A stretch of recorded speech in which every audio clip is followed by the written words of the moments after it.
पैदा होगा। आप जो तकलीफ में है, इस तकलीफ को लेकर मैं कसम खा रहा हूं 2028 में मूल निवासियों की सरकार बनेगी।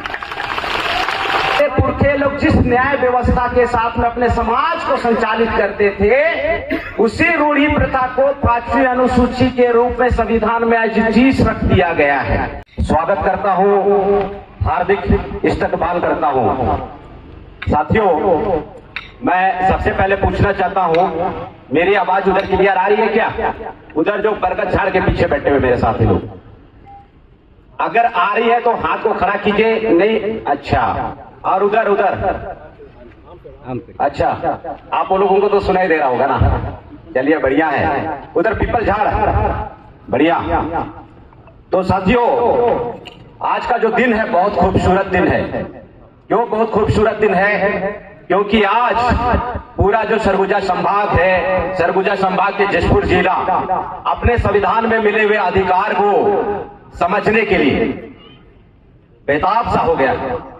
मजा आ रहा है। आपकी जो दीवानगी है वो देखने लायक है। और वैसे भी मैं जो दीवाने किस्म के होते हैं उनको मैं बहुत पसंद करता हूं। साथियों, आज जो महत्वपूर्ण सभा प्रबोधन है, इस सभा प्रबोधन का पहला विषय है धर्म के नाम पर मूल निवासियों के ऊपर लगातार हो रहे अत्याचार, संविधान के अनुच्छेद 25 में निहित मौलिक अधिकार उल्लंघन है। तो साथियों, मौलिक अधिकार बोलने से हमारे बहुत सारे साथियों को समझ में नहीं आता है मौलिक अधिकार है क्या। सबसे पहले तो मैं मौलिक अधिकार के बारे में बड़ी सरलता के साथ में आप लोगों को इंटरप्रिटेशन बता रहा हूं। मैं ये जो बिजली का तार होता है, बिजली का जो नंगा तार होता है ना, उसको यहां पे बैठा हुआ कोई भी आदमी छुएगा तो सबको बराबर झटका मारेगा कि किसी को कम या ज्यादा झटका मारेगा? सबको बराबर झटका मारेगा। ऐसा तो नहीं है कि उराव को थोड़ा सा कम झटका मारेगा और हमारे जो कंवर भाई है उसको थोड़ा ज्यादा झटका मारेगा। ऐसा तो नहीं है ना? सबको बराबर झटका मारेगा। सांस लेने का जितना अधिकार पूरे विश्व में जितना भी लोगों को है, उतना ही अधिकार धर्म को मानने का अधिकार है, मौलिक स्वतंत्रता। और आप सुन के हैरान हो जाओगे, ये जशपुर जिला में बजरंग दल के गुंडे पास्टर को जाके मारते हैं, फिजिकल टॉर्चर करते हैं कि नहीं करते? और हमारा जो जशपुर का पुलिस प्रशासन है और जिला प्रशासन है, मूक बधिर होने की तरह खड़ा होकर देखता है कि नहीं देखता है? यह न्याय है कि नहीं है? इसलिए तो जमा हुए हैं। न्याय चाहिए, मिलेगा। मेरा नाम रूप नारायण एक्का है। मैं प्रदेश कार्यकारी अध्यक्ष बहुजन मुक्ति पार्टी की जिम्मेदारी को छत्तीसगढ़ में निर्वाह कर रहा हूं। और आप लोगों का तकलीफ को देखते हुए मैं इस मंच के माध्यम से एक ऐलान करता हूं, आपके तकलीफों से कसम खाता हूं। आप जो तकलीफ में है, इस तकलीफ को लेकर मैं कसम खा रहा हूं 2028 में मूल निवासियों की सरकार बनेगी। 2028 में मूल निवासियों की सरकार बनेगी और किसी की बात की औकात नहीं है कि हमें रोक सके। साथियों, आज हमारे जशपुर जिला में इतना सतावन हो रहा है। मैं हमारे लोगों को तकलीफ को देख के बहुत आहत हूं, बहुत ज्यादा आहत हूं। मैं जिला प्रशासन से अपील करता हूं कि आप हमारे साथ में भेदभावपूर्ण व्यवहार मत कीजिए, नहीं तो जशपुर की धरती में बहुत जल्दी बिरसा मुंडा बहुत पैदा हो जाएंगे। बिरसा मुंडा पैदा करने के लिए तैयार हो साथियों, तैयार करना पड़ेगा। बाबा साहब अंबेडकर पैदा करने के लिए तैयार हो, तैयार करना पड़ेगा। क्योंकि जो न्याय और इंसाफ है मांगने से नहीं मिलता है, दे दो दे दो दे दो ऐसा बोलने से मिलता है क्या? हमने आज 10 बजे से लेकर 5 बजे तक जिला प्रशासन के पास में हमने विनती किया कि हमें सभा प्रबोधन का मौका दिया जाए। सभा के द्वारा इसको करेक्शन करके, जिला प्रशासन के द्वारा इसको करेक्शन करके 11 बजे से 3 बजे कर दिया। और यहीं पे अगर हमारे माननीय मोहन भागवत साहब का कार्यक्रम हो रहा होता, माननीय मोहन भागवत साहब का कार्यक्रम हो रहा होता, तो क्या प्रशासन उनको 3 बजे तक बोलने का इजाजत देता क्या? कितना देता? अगर 5 बजे बोलो तो 5 बजे तक देता कि नहीं देता? तो मैं ये जानना चाह रहा हूं कि ये जो जशपुर जिला के जो आदिवासी हैं, जशपुर जिला के जो एससी हैं, अनुसूचित जाति, और जशपुर जिला के अन्य पिछड़ा वर्ग के लोगों के साथ में इतना सतावन क्यों हो रहा है? इसके पीछे मजबूत कारण है, बहुत मजबूत कारण है। वो मजबूत कारण इसी समय खुलासा करूंगा मैं। और मैं जिला प्रशासन जशपुर से अपील करूंगा कि आप ये जो आर्टिकल 25 का हनन कर रहे हैं, अवहेलना कर रहे हैं, बंद कीजिए। हमारे जिलाधिकारी महोदय जी और हमारे सोशल मीडिया में जितने भी जो बंधु लोग मुझे इस समय वीडियो शूट कर रहे हैं, मैं उनसे विनम्र अपील करूंगा कि ये वीडियो उनको तक पहुंचाया जाए। ये जो धर्म के नाम पे जशपुर में जो नौटंकी चल रहा है, ये बंद होना चाहिए। हर किसी को बराबर इजाजत मिलनी चाहिए। जैसे यहाँ पे ये जो सूरज की रोशनी है, हर किसी को बराबर सेक रहा है। यहाँ पे किसी को 45 डिग्री तो नहीं सेक रहा है ना, जितने उतने तो सेक रहा है ना। तो भाई किसी को यहाँ पे धर्म की इतनी आजादी क्यों और किसी को धर्म की इतनी पाबंदी क्यों? सवाल पैदा होता है। हम लोकतंत्र में जी रहे हैं या राजतंत्र में जी रहे हैं? अगर लोकतंत्र में जी रहे होते तो हमारे साथ में इन्हें अत्याचार नहीं होता। इसका दूसरा मतलब है कहीं ना कहीं आज हम राजतंत्र में जी रहे हैं और हम सब लोगों को इस राजतंत्र को खत्म करना पड़ेगा। खत्म करने के लिए तैयार हैं? तैयार हैं साथियों? अगर प्यार मोहब्बत से न्याय नहीं मिलेगा तो थोड़ा सा डब्बा को गर्म करना पड़ेगा। माननीय वामन मिश्राम साहब हम एक चीज बताते हैं, आप लोगों को शायद जानकारी नहीं होगा, मैं उसी का चेला था। माननीय वामन मिश्राम साहब का वो क्या बोलते हैं कि जब डब्बे से घी नहीं निकलेगा तो उसको उंगली टेढ़ा करके मत निकालो, डब्बा को गर्म कर दो, है ना, डब्बा के नीचे आग लगा दो और उसको जब पिघल जाएगा तो उसको रूढ़ दो। तो डब्बा गर्म करने के लिए तैयार हो ना? तैयार करना पड़ेगा, तैयार होना पड़ेगा। तो मैं माननीय जिला प्रशासन को और हमारे जिलाधिकारी महोदय को मैं अपील करना चाहता हूं इस मंच के माध्यम से कि हमारे लोगों को इतना मत सताइए, हमारे लोगों को इतना मत मारिए। लोकतंत्र में जी रहे हैं और ये जो न्याय की व्यवस्था है बहुत अच्छे तरीके से आप कायम कीजिए, ऐसा अपील है पूरे हमारे बहुजन मुक्ति पार्टी की ओर से, भारत मुक्ति मोर्चा की ओर से और राष्ट्रीय आदिवासी एकता परिषद की ओर से और हमारे राष्ट्रीय क्रिश्चियन मोर्चा की ओर से। और आज के बाद मैं उम्मीद करूंगा कि जो भी लोग पास्टर्स को, विश्वासियों को प्रताड़ित करते हैं, आप उनके खिलाफ में आप सख्त एक्शन लेंगे, क्योंकि मुझे पता है जो आर्टिकल 25 है संविधान के अंदर में निहित मौलिक अधिकार है और संविधान के विरोध में कार्य करना देशद्रोह की श्रेणी में आता है, संविधान द्रोह में आता है और इसका क्या सजा होता है वो भी हमें पता है। इसलिए सम्मानीय हमारे जिला प्रशासन, जिलाधिकारी महोदय को मैं अपील करता हूं कि आज के इस सभा के बाद में जशपुर जिला में किसी के ऊपर प्रताड़ना नहीं होनी चाहिए। और दूसरा विषय है साथियों, आदिवासियों के जल जंगल जमीन को सरकार द्वारा जबरदस्ती कब्जा कराना संविधान के विशेष अधिकार 5वीं अनुसूची का हनन है। कई साल से हमारे लोग 5वीं अनुसूची बोल रहे हैं और ये जो 5वीं अनुसूची है साथियों, हमारे लोगों को, कुछ लोगों को समझ में आता है, कुछ लोगों को समझ में नहीं आता है। तो मैं 5वीं अनुसूची के बारे में बताना चाह रहा हूं।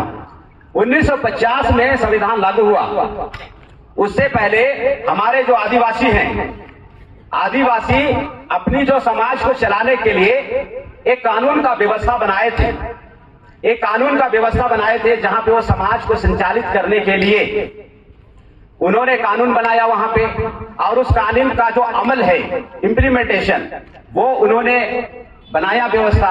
और उस कानून के वजह से अगर किसी को उल्लंघन करता है कोई पर्सन तो उसको सजा की व्यवस्था थी, जिसको न्याय का व्यवस्था बोला गया। और उन लोग अपने समाज को बहुत ही अच्छे तरीके से, जैसे आज वर्तमान समय में उसको बोला जाता है ना, कार्यपालिका बोला जाता है, विधायपालिका बोला जाता है, कार्यपालिका बोला जाता है, न्यायपालिका बोला जाता है और मीडिया बोला जाता है। ये लोकतंत्र के 4 आधार स्तंभ हैं। 1950 से पहले जब संविधान लागू नहीं हुआ था, उस वक्त हमारे जो पुरखे हैं उस समय पे अपने समाज को चलाने के लिए जिस विधि को, जिस व्यवस्था को चलाते थे, जिसको आप लोग रूढ़ी प्रथा के नाम से जानते हैं, जिसको आप परंपरागत व्यवस्था के रूप में जानते हैं, ट्राइबल टेटोरियल के नाम से जानते हैं, राजीव पढ़ा के नाम से जानते हैं, जिससे समाज को सुचारू रूप से संचालित किया जाता है। और जब बाबा साहब अम्बेडकर को जब संविधान लिखने का मौका मिला तो उन्होंने ये रूढ़ी प्रथा को, राजीव पढ़ा को बढ़िया से स्टडी करने के बाद में एचटीस उसे उठा के वो संविधान में जगह दिए। और जो हमारी वर्षों की जो रूढ़ी प्रथा है, हमारे पुरखे लोग जिस न्याय व्यवस्था के साथ में अपने समाज को संचालित करते थे, उसी रूढ़ी प्रथा को 5वीं अनुसूची के रूप में संविधान में एचटीस रख दिया गया है। लेकिन आज 1950 में संविधान लागू हुआ, आज 2024 हो गया, टोटल 74 साल। इस 74 साल में हमारे आदिवासियों को 5वीं अनुसूची कभी नहीं मिला। तो बहुत सारे हमारे जिम्मेदार साथी लोगों का कहना है कि आपको मांगने नहीं आ रहा है। हो सकता है मांगने नहीं आ रहा होगा, हो सकता है कि हमें शायद मांगने नहीं आ रहा होगा कि 5वीं अनुसूची हमें दिया जाए। तो अगर आपको आता है मांगने के लिए तो हमारे लिए मांग दो, कोई दिक्कत है क्या? चलो, हमको मांगने नहीं आ रहा, आपको आता है तो आप मांग दो। आप 5वीं तो हमारा ये जो जशपुर है, ये तो हमारा 5th शेड्यूल इलाका है ना। ये 5th शेड्यूल इलाका में आदिवासी को बोला जा रहा है कि जल जंगल जमीन का मालिक आदिवासी है, शासन प्रशासन का मालिक आदिवासी है। और आदिवासियों के हालात को देखिए, आज हमारे लोग धूप के वजह से इधर बैठे हुए हैं, धूप के वजह से उधर बैठे हुए। क्यों बैठे हुए पता है आपको? हमने सबसे पहले आवेदन लगाया था कि आप हमें कार्यक्रम करने के लिए खेल मैदान, वो जो तपकरा रोड वाला मैदान है ना, हमने उसका मांगा था।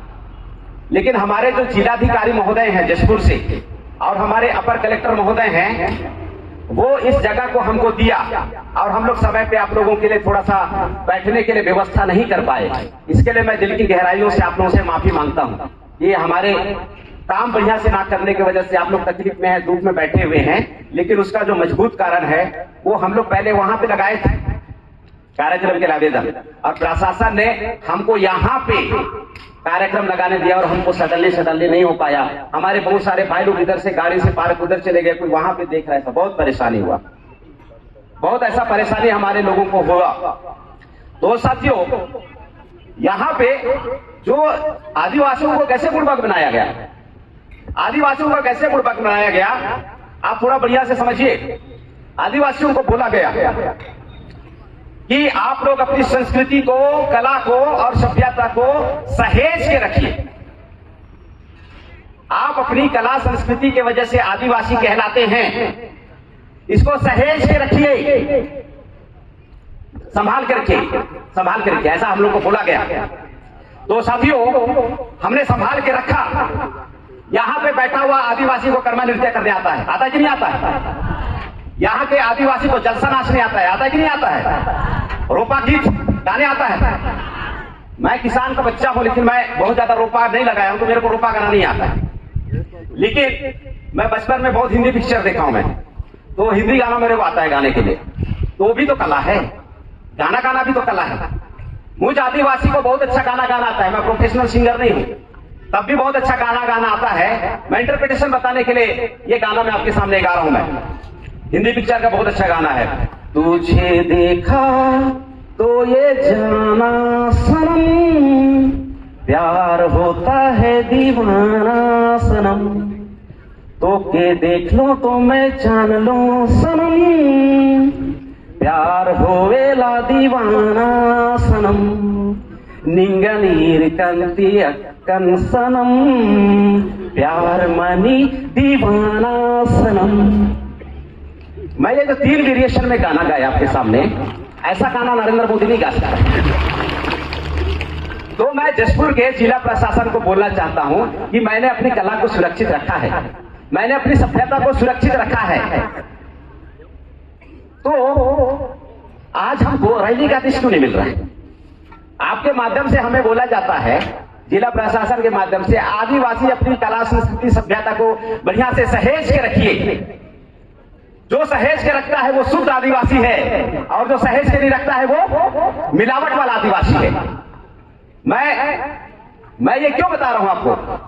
पूरे लोगों को, पूरे भारत के आदिवासियों को कला संस्कृति सभ्यता के नाम पे रखा, उसको प्रचार प्रसार किया गया साथियों।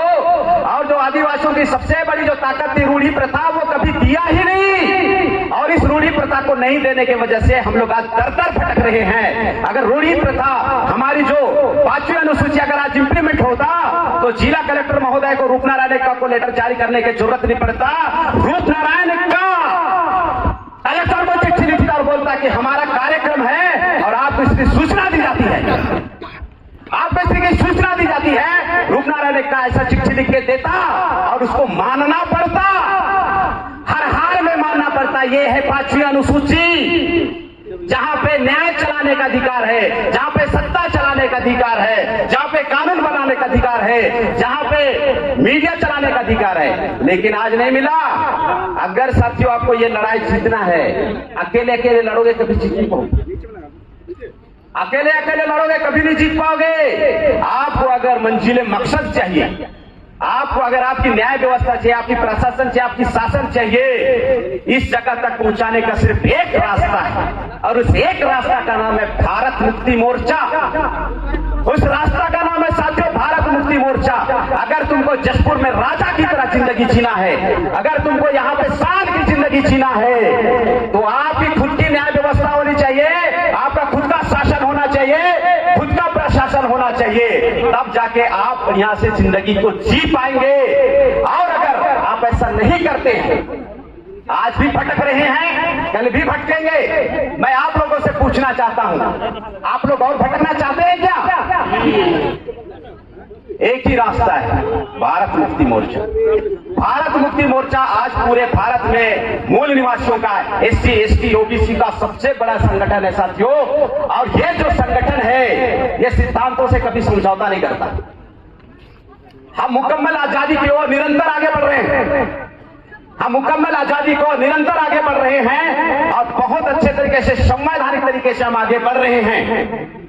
और साथियों, हम लोग आने वाले समय पे वो दिन ज्यादा दूर नहीं है जब यहाँ पे कानून का राज चलेगा, यहाँ पे कानून का व्यवस्था चलेगा और कानून का समाज के ऊपर और शासन के ऊपर, प्रशासन के ऊपर हम लोग न्याय, बंधुता और स्वतंत्रता और समानता के आधार पे समाज का भी निर्माण करेंगे और राष्ट्र का भी निर्माण करेंगे। और इस निर्माण करने में, इसको निर्माण करने में साथियों, आप तमाम साथियों का जो सहयोग है, वो सहयोग हमको हर हाल में चाहिए।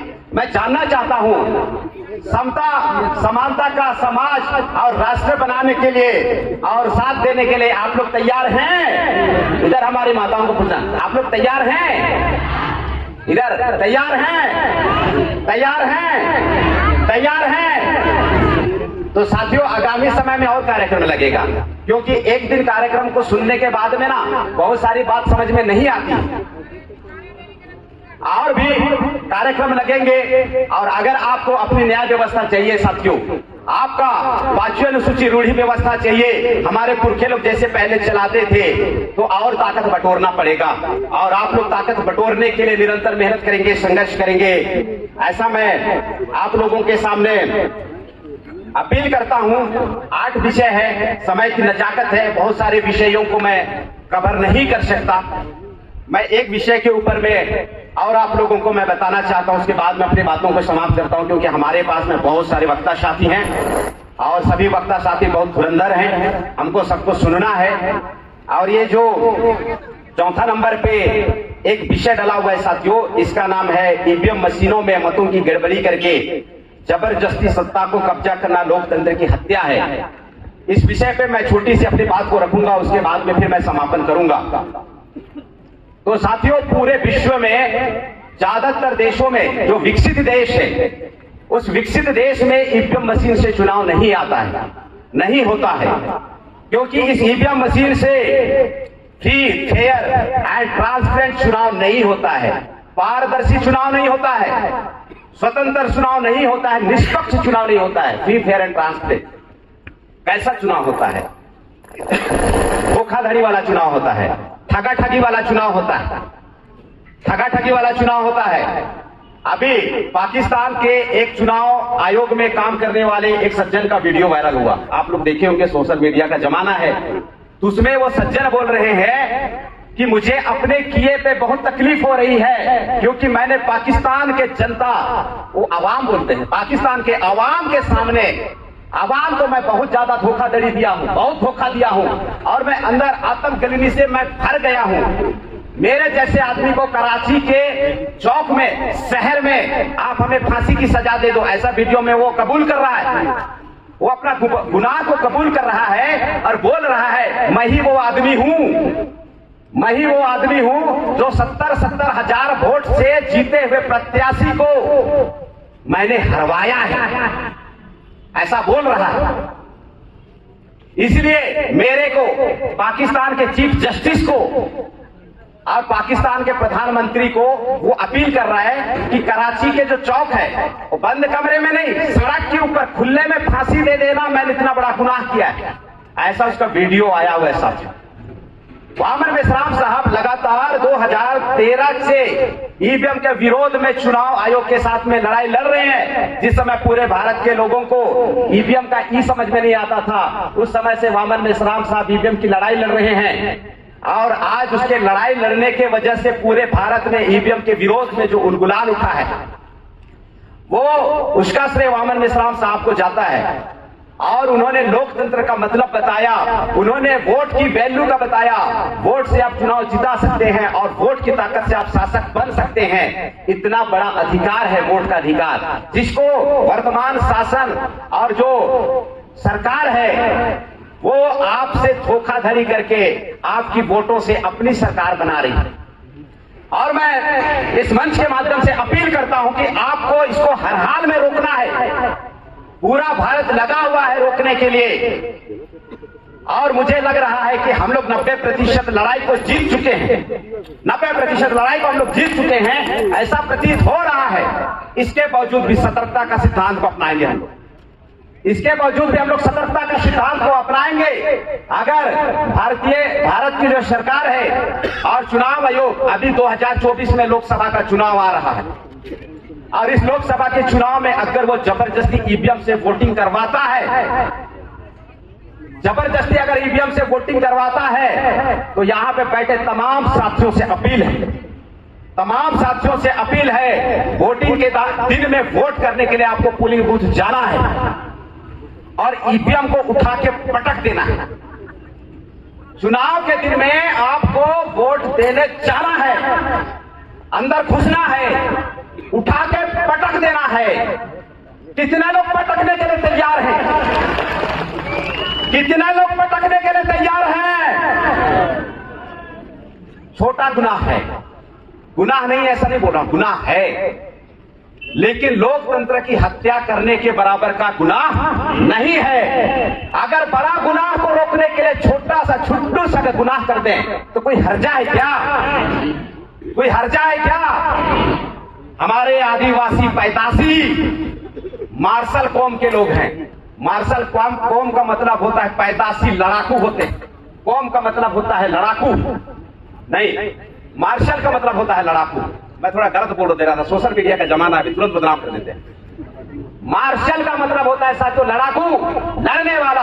हमारे पुरखे लोग जब जंगल में होते थे तो हमारे परिवार की सुरक्षा के लिए हमारे बाप और दादा शेर से भिड़ जाते थे और शेर को उठा के पटक देते थे, भालू को उठा के पटक देते थे। पैदाशी लड़ाकू हैं हमारे लोग। आज मैं आपकी सीने की ज्वाला को, आज मैं आपकी जो सीने के अंदर में जो अरमान दबा हुआ है उस अरमान को जगाने का प्रयास कर रहा हूं। अगर हमारे बच्चे लोगों को, हमारे पूरे समाज को अगर सही सलामत आपको देखना है तो आपको ईवीएम फोड़ना पड़ेगा। अगर आप ईवीएम को नहीं फोड़ेंगे साथियों तो ये जो 2024 का जो जनवरी और फरवरी महीना है ना, ये जनवरी और फरवरी महीना तो ट्रेलर है, पिक्चर तो 2025 में देखोगे आप लोग। समझ रहे हैं मेरी बातों को? और हमें ऐसा पिक्चर नहीं देखना है, हमको 2025 वाला पिक्चर नहीं देखना है। एकदम हमारी बातों को गंभीरता से समझिए। हमको 2025 में, 2028 में, 2024 में ऐसा पिक्चर देखना है कि हमारी समर्थन के बगैर किसी की सरकार ही ना बन पाए, ऐसा पिक्चर देखना है। और आप लोगों को यकीन मानो मैं इतना मजबूत बना दूंगा। आप लोगों को लग रहा छोटा सिख दिख रहा है, कैसे सकेगा, है ना? मैं आपको बता रहा हूं, जब मेरी मैन्युफैक्चरिंग हो रही थी तो ऊपर वाले ने रिवर्स गियर लगाना भूल गया। मेरी जिंदगी में रिवर्स गियर नहीं है, मेरी जिंदगी में सिर्फ फॉरवर्ड गियर है। मैं इधर पीछे हटना नहीं जानता हूं। मैं यकीन रखो मूल निवासी समाज आजाद होगा, और इसका जो उलगुलान है आप लोग खुशनसीब है, जसपुर जिला से होगा। 200% उलगुलान जसपुर जिला से शुरू होगा साथियों, और आप लोग हर हाल में साथ दोगे, मैं इसे उम्मीद करता हूं। और आखिरी नसीहत, पहचानो कौन आदमी ठगवा है और कौन आदमी सही है। मैं आप लोगों को भोला भाला और संस्कारी बनाने के लिए यहां पे नहीं आया हूं। मैं आप लोगों को भोला भाला और संस्कारी बनाने के लिए नहीं आया हूं। मैं आप लोगों को यहां पर अपने अधिकारों के प्रति जागृत करने के लिए आया हूं। भोला भाला आदमी लड़ नहीं सकता और संस्कारी आदमी भी लड़ नहीं सकता। अभी हम लोग लखनऊ गए थे, तो वहां पे एक आदमी देखता है, फिर मेरे को बोलता है बड़ा सभ्य किस्म का दिखते हो तुम ऐसा। मैंने उसको बोला हाँ वो तो है, वो तो है। और जो संस्कारी आदमी क्या बोलता है पता है, अगर मैं कुछ बोल दूंगा तो लोग मेरे को क्या बोलेंगे, ऐसा बोलता है। हमको किसी की परवाह नहीं है, हमको किसी की परवाह नहीं है कि हमारे बोलने से कौन क्या बोलेगा। हमको सिर्फ इतना सी परवाह है कि मेरा समाज आजाद होना चाहिए। आप लोग आजाद होने के लिए तैयार हैं? तैयार हैं साथियों?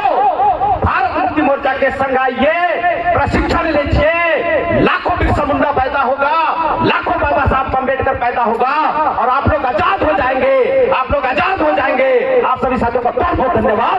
जय बोल निवासी, बहुत बहुत धन्यवाद।